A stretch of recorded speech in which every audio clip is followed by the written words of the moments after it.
법경제학 37번째 강의를 시작하겠습니다.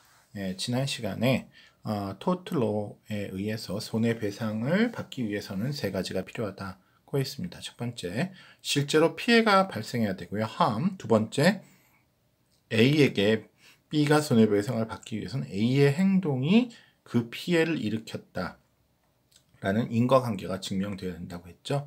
그리고 마지막으로 A가 그 B를 일으켰어도 A가 아무 잘못도 하지 않았는데 그런 일이 일어났다면 A에게 책임을 물을 수 없을 겁니다. 예를 들어서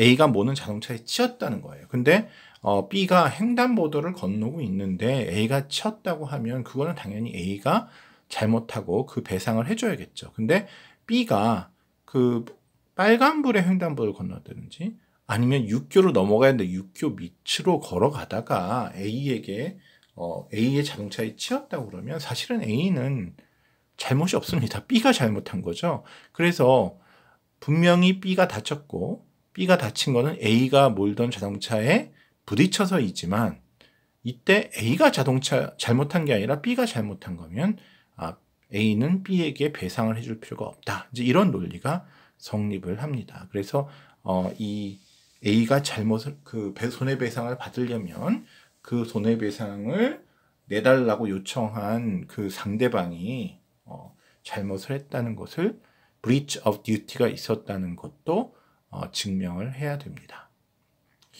여기서 좀 앞으로 돌아가서 책에는 맨 앞에 한 챕터 3인가에 나온 사례인데요. 글쎄, 한국은 프랑스나 독일처럼 대륙법을 받아들여서 모든 것을 그 법에 있는 대로 하고 판사님들도 법을 해석해서 할 뿐이지 자기가 법을 만들진 않는데요. 잘 아시다시피 영미법이라고 영국과 미국에서는 판사님들이 판결을 고심에서 내리면 그것이 선례가 돼서 판례가 돼서 이 판례가 곧 법과 같은 효력을 갖는 이런 판례법의 전통을 갖고 있는데 책에 소개된 예가 이런 토트에 관련되어 있고 좀 여러분들이 흥미를 느끼실 것 같아서 제가 또 약간 순서를 바꿔서 살짝 소개를 해드립니다. 버터필드 앤 포레스터 1809년 일이에요. 지금 200년도 더 오래된 일인데 이런 걸 보면 참 200년 전에도 이런 그 사람들이 싸웠고 이거를 판사님들이 고심해서 판례를 내렸구나 하는 생각을 합니다. 둘 모두 영국의 사례로 제가 알고 있습니다. 이 포레스터라는 양반이 자기 집을 고치는 중이었어요. 자기 집을 고치는 중이었다고 합니다. 1809년에. 근데 고치기 위해서 목재를 사서 이 나무 토막들을 막 사서 집 앞에 쌓아놨는데 이게 정말 좀 잘못했죠. 이 목재가 그냥 자기 집 앞 마당에 다 쌓아놔야 되는데 약간 길가로 튀어나갔습니다. 그래서 길을 가던 사람이 이 목재에 발이 걸릴 수 있는 상황이 돼버렸습니다. 살짝 튀어나왔다. 얼마나 튀어나왔는지 모르겠는데 튀어나온 것은 분명했고요. 이게 튀어나와서 누워놓았는데 사실 도로에 뭘 놓으면 안 되죠. 근데 버터필드 씨가 술을 한 잔 거나하게 하시고 그 판례에 보면 8시경에 이것도 문제인데 8시경이었지만 아마 여름이어서 그런지 날이 밝았다고 그래요. 이게 날이 또 어두웠나 밝았나도 이게 쟁점이 되는데 일단 그 판결문을 보면 날이 좀 밝았다고 합니다. 술을 마신 건 마찬가지고요.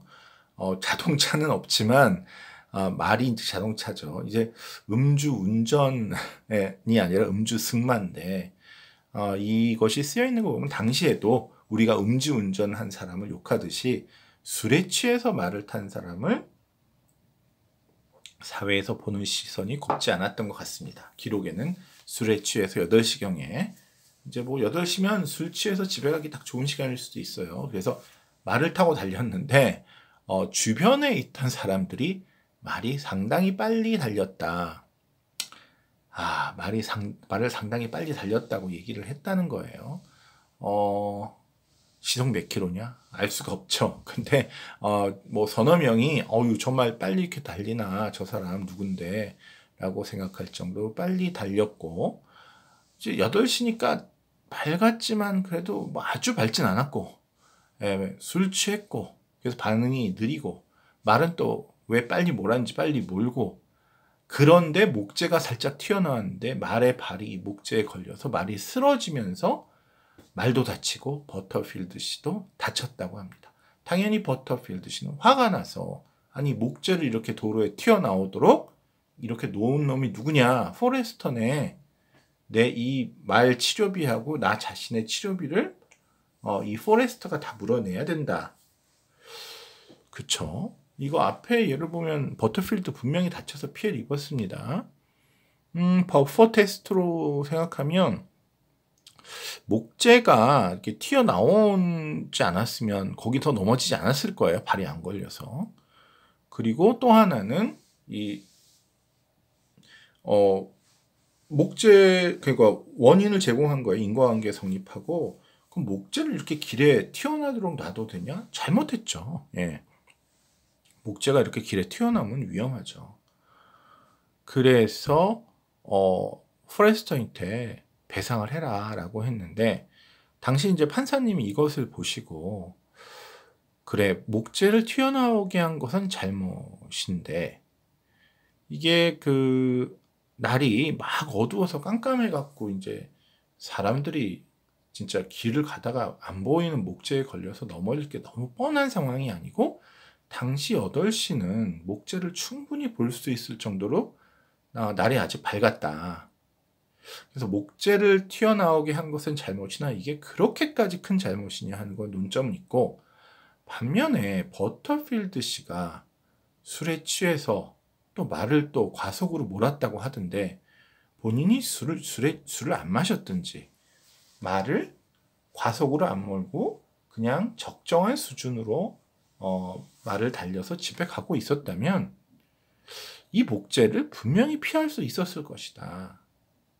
그래서 뭐라고 판결을 내리냐면 포레스터가 잘못은 했지만 그 잘못의 정도가 만약에 버터필드라는 사람이 음주를 하지 않고 말을 과속을 하지 않았다면 그러니까 포레스터 생각에 정상적으로 말을 타고 집에 가는 사람이라면 이걸 보고 피해갈 거다. 물론 내가 잘못했지만 여기 걸리지 않을 거라고 생각했던 이유가 있고 따라서 포레스터가 잘못했지만 버터필드도 잘못했기 때문에 이렇게 피해를 입었다고 하는 사람이 전혀 죄가 없다면 배상을 받을 수 있지만 피해를 입은 사람도 어떻게 보면 더 큰 과실을 저지른 거예요. 그러니까 그 breach of duty를 한 겁니다. 의무 위반을 이 피해 입은 사람도 했다는 거예요. 피해를 준 사람이 아니라. 그러니까 여기서 피해 입은 사람 버터필드죠. 다친 사람이. 그래서 피해를 당한 사람도 피해를 입힌 사람도 잘못했지만 피해를 입은 사람도 잘못해서 피해를 입은 사람이 잘못이 없었다면 일어나지 않을 사건이기 때문에 이거는 배상해 줄 필요가 없다라고 판결을 내렸답니다. 자, 그러고 나서 33년이 흘렀습니다. 데이비스 앤 만이라는 또 이제 판결이 나오는데요. 이 데이비스, 그러니까 영국에서 데이비스라는 사람이 자기 집 앞에 이제 도로가 있는데 그 도로가 참 문제네요. 목재도 그 도로에 노새를 묶어놨어요. 뭐 도로 한가운데 묶어놓은 건 아니고요. 자기 집 앞에 묶어놨는데 이 노새의 목줄이 상당히 길어서 노새가 이 데이비스의 앞마당에 말뚝에 노새를 걸어놨으나 노새가 그 줄을 이렇게 당기면 그 도로 근처에 도로의 상당 부분 들어가 버린 거예요. 그리고 뭐 그 도로에 뭐 노새가 좀 뭐 먹을 게 있었는지 노새가 그때 하필이면 도로 가운데 쪽으로 들어가 있었어요. 그러니까 이 줄을 타이트하게 묶어놓지 않아서 노새가 이렇게 도로 가운데로 걸어가도 충분히 상당히 들어갈 정도로 지금 말뚝을 박아놓고 거기다 노새를 걸어놓은 거예요. 근데 이 집 앞이 이렇게 언덕에서 내려오는 내리막길이었고 여기를 때마침 만이라는 사람이 마차를 몰고 내려오고 있어요. 상당히 커다란 마차를. 근데 이 사람이 내리막길에서 좀 속도를 줄였어야 하지만 상당히 또 과속으로 내려오고 있었고, 과속으로 내려오다가 노새를 보고 마차를 멈추려 했으나 적정한 시간에 멈출 수가 없어서 할 수 없이 노새를 마차로 치게 됩니다. 그래서 노새가 죽었답니다. 데이비스 씨는 노새면 상당히 큰 재산이죠. 내 노새를 마차가 치어 죽였으니 이거는 내가 보상을 받아야 된다 라고 얘기를 한 것이죠. 보면 여기서는 근데 만의 변호사가 이때 이 버터필드 앤 포레스터 케이스를 공부해서 가져옵니다. 판사님, 지금부터 33년 전에, 이 영국은 판례에 의해서 된 건데 33년 전의 케이스를 보십시오. 그때 버터필드가 피해를 입고 포레스터가 이 피해를 입힌 사람인데 양쪽이 다 잘못했으면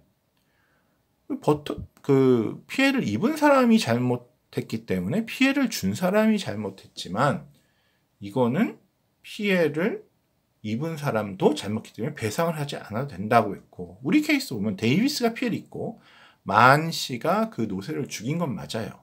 근데 만이 내리막길에서 과속을 한 것도 사실이지만 데이비스가 그 노새를 제대로 묶어놓지 않아서 노새가 길가로 튀어나온 것도 잘못이 있습니다. 그래서 버터필드 포레스터 케이스와 같이 우리 케이스에서도 이 피해를 입은 사람도 잘못한 경우에는 이 사람에게 손해배상을 하지 않도록 해주셔야 맞지 않습니까? 라고 했고요. 사실 이 논리가 맞긴 하지만 이때 판사님이 이게 약간 차이가 있다. 내가 봤을 때 1809년도 일리가 있으나 1809년에는 목재를 걸쳐놓은 사람이 먼저 걸쳐놨고, 그거에 버터필드 씨가 걸린 거. 그러니까 아침에 목재를 걸쳐놨고 밤에 저녁 무렵에 버터필드가 지나가다 거기 걸려서 넘어졌다는 거죠. 그래서 잘못을 둘 다 했으나 먼저 잘못한 것이 포레스트고 나중에 잘못한 것이 버터필드인데, 그래서 나중에 잘못한 사람이 책임을 지도록 한 면이 있다. 우리도 보면 이걸 꼭 피해를 입은 사람과 피해를 입힌 사람으로 나누지 말고, 위에서는 이 피해를 입힌 사람이 먼저 잘못하고 나중에 잘못한 사람이 피해를 입은 사람이지만, 데이비스만 우리 케이스에서는 먼저 노새를 묶어놓은 잘못한 사람이 데이비스고 나중에 마차로 치은 사람이 만이기 때문에 둘 다 잘못했을 때 나중에, 그럼 둘 다 잘못으로 사고가 났는데 나중에 잘못한 사람이 더 책임을 져야 된다고 나는 생각한다 라고 해서, 앞에는 둘 다 잘못하면 피해 배상을 해줄 필요가 없다였으나, 그렇지만 그 피해를 입힌 사람이 나중에 잘못을 하면, 즉 노새가 묶여 있었어도 이 만이 정규 속도로 천천히 내려왔으면 노새를 피할 수 있었었는데 과속을 한 게 나중에 잘못했기 때문에 이 만에게 책임을 묻겠다라고 판결을 내렸다고 합니다. 그래서 200년 전에, 우리나라는 아니고 영국이지만 영국에서 벌써 피고 원고가 있고 가해자 피해자가 있고 이 사람들이 치열하게 이것이 누구 잘못이냐라는 것을 다투었다라는 것이 상당히 재미있는 사항이라서 우리 지금 이야기 중에 소개를 드렸습니다. 자, 이제 얘기를 계속해 보도록 하겠습니다. 그래서 우리의 경우에는 하여튼 사건, 사고가 일어나는데 이 사건, 사고를 줄일 수 있나요? 사실 사건, 사고는요, 주의해도 사고가 날 수도 있고 좀 부주의했는데 운이 좋아서 사고가 안 날 수도 있습니다. 이거 여러분이 사회생활을 보면 압니다. 예. 내 앞에 사람은 정말 아무 일도 안 했는데 정말 하늘이 도왔나 사고가 안 났고, 나는 그 사람보다 2배로 주의했는데 이게 사고가 안 날 수는 없거든요. 그러니까 사고 날 확률을 10%에서 5%로 줄이는 거지만 사고 날 확률이 10%일 때 한 번도 안 나고 5%일 때 두세 번 나는 경우가 생깁니다. 그래서 사실은 사고를 줄이는 거가 이 토틀 로에 관련해서 경제학의 목표다라고 하기에는 이게 직접적이지 않아요. 사고를 줄일 능력이 없습니다. 그러면 뭐가 있느냐? 우리는 사고를 줄이기 위한 주의, 프리커션이라고 그랬죠? 주의를 얼마 기울이냐는 결정할 수 있어요.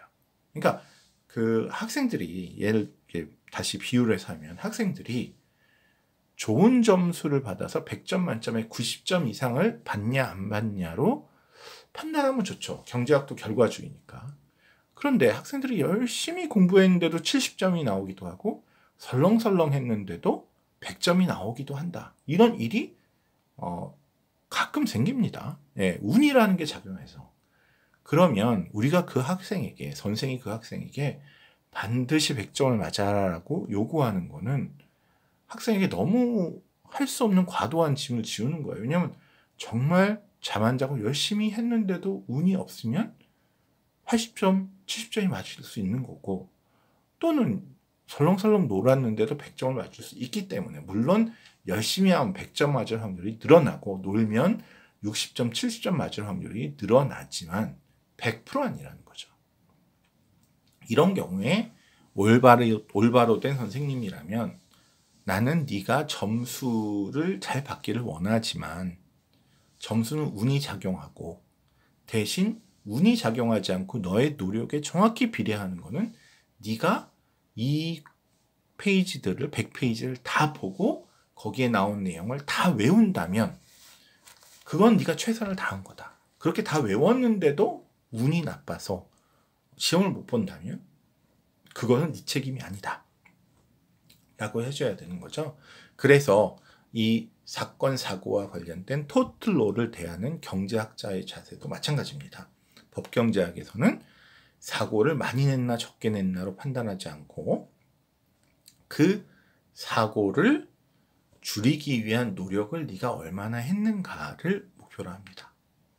그래서 어쨌든 중요한 거는 앞에서 얘기한 프리커션, 즉 사고를 줄이기 위한 노력, 주의 수준, 주의를 기울여야 사고가 늘죠. 그래서 주의 수준 프리커션이라고 이제 하고요. 프리커션 여기 나오죠. 프리커션 주의 수준 다음 페이지 봤습니다. 이 프리커션을 사람들이 적절하게 높이게 하기 위해서 법이 있는 겁니다. 그래서 사고가 나면 우리는 너를 처벌한다라고 하면 사람들이 사고 안 당하기 위해서 조심해야겠네. 예를 들어서 교통사고가 나도 문제지만 우리가 교통사고 내지 마라 이런 교통법규가 없어요. 신호를 잘 지켜라. 과속을 하지 마라. 그러니까 신호 잘 지키고 과속을 하지 말라는 거는 직접 사고와 관련 있는 건 아닌데 이게 바로 주의 수준 프리커션입니다. 이거를 잘 지키도록 하려면 어떻게 해요? 그럼 사고가 나거나 당신이 신호를 위반하거나 당신이 이런 것들을 하면 당신이 책임지고 그걸 다 물어내야 된다라고 하면 사람들이 사고 나면 내 책임이니까 속도 줄여야겠네. 신호등 지켜야겠네. 또는 신호 위반하면 내가 과속 그 보험료 올라가고 딱지 먹으니까 내가 조심해야겠네. 이렇게 만들어주는 거죠.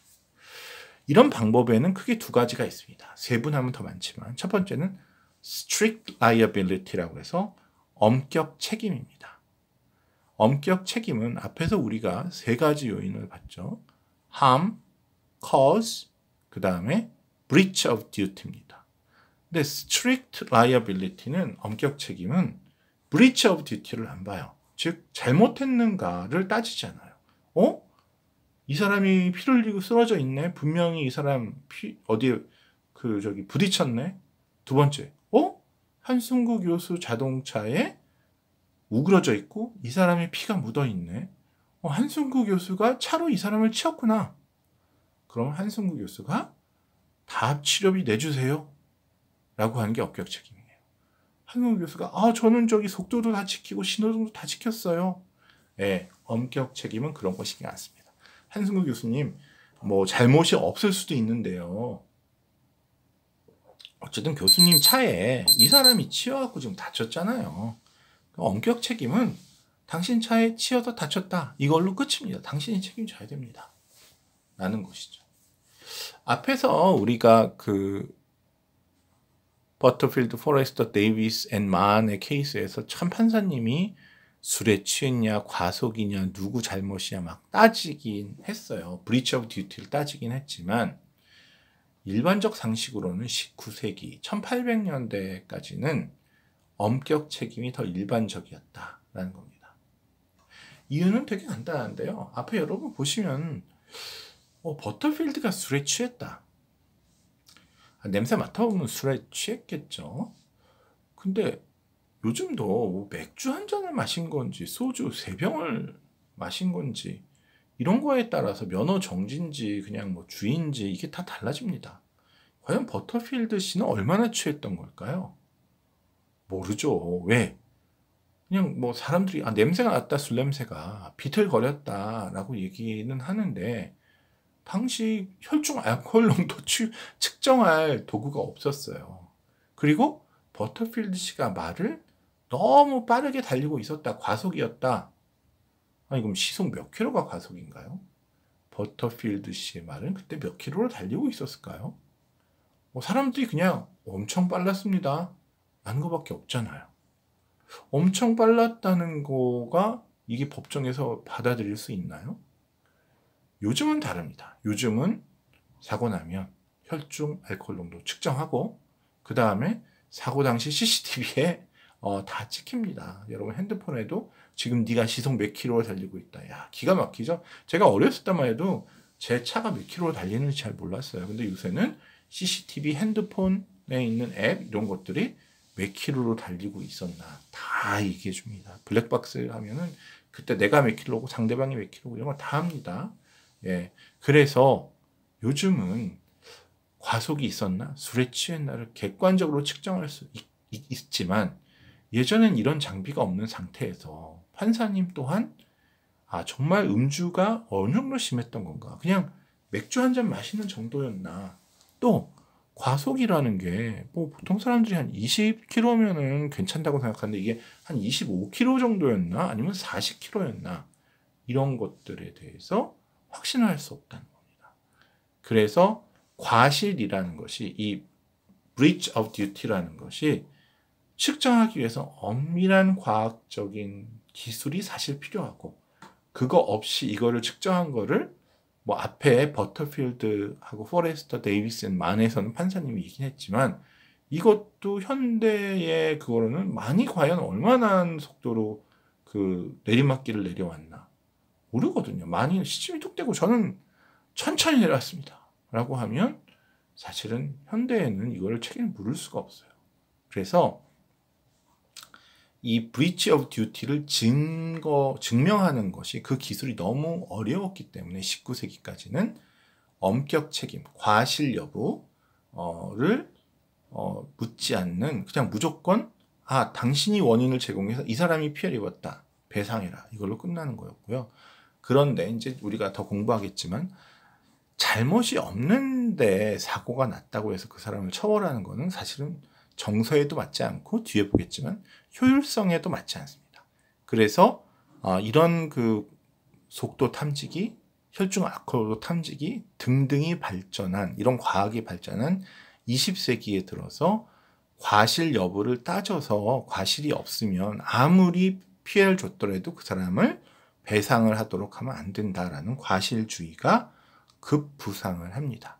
그래서 18세기 1800년대까지는 기술적인 이유로 엄격 책임, 19세기, 그러니까 20세기 1900년대부터는 과실주의, 즉 과실이 있냐 없냐를 따져서 배상을 시키는 negligence가 급부상을 한다라는 말씀을 드리고요. 그런데 20세기 말 1980년대 90년대부터 21세기에 걸쳐서 갑자기 엄격 책임이 조금씩 부상하고 있습니다. 이것도 나중에 설명을 더 드릴 텐데 어느 부분이냐? 그 소비자들하고 기업이죠. 기업에서 어떤 상품을 만들어서 그걸 소비자가 사용합니다. 그런데 소비자가 사용하다가 사고가 나요. 그러면 이것을 소비자 책임으로 할 거냐, 그 물건을 만든 기업 책임으로 할 거냐라는 문제인데요. 소비자가 잘못하는 경우가 많습니다. 제품이 요새 복잡하잖아요. 이 버튼 잘못 눌러갖고 후진 전진할 거 잘못 눌러갖고 사고가 나기도 하고 합니다. 나중에 또 이거 논의하겠지만. 그래서 이거를 엄밀히 따지자면 어떤 소비자가 물건을 사서 처음 사용하다가 그 물건 때문에 다치는 경우가 생기면 그게 소비자가 설명서 제대로 안 읽은 거예요. 그런데 이 소비자에게 물건 살 때마다 설명서 자세히 읽고, 약 살 때마다 약 몇 페이지 되는 조그만 글씨 자세히 읽고 그거에 따라서 약을 복용하고 물건을 사용하라고 하는 것은 좀 너무 지나치다.